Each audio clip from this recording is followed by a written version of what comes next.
you had a beautiful relation with Dietmar Salamon, with whom you wrote 2 books.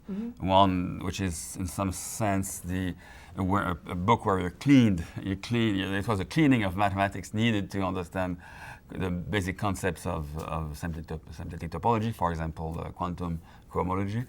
And then a second book also called Introduction to Symplectic Topology.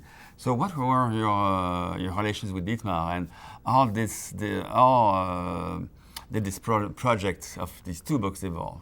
They started probably in the late 80s when I was giving some lectures and thinking of writing up some lecture notes. And I heard that Dietmar at the time was in Warwick and he was thinking of writing up some lecture notes. So I immediately said, well, let's collaborate. I've actually done very little research with him because his interests are more analytic than mine. But we make a very good team, and we would argue about how to do things. But usually the result of the argument was that we put both points of view in, and then we'd have a bitter argument about whose point of view would go first.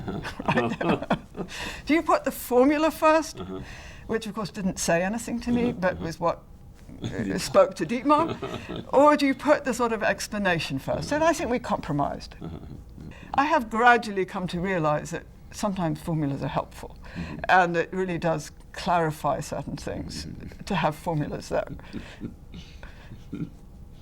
So I think it worked pretty well.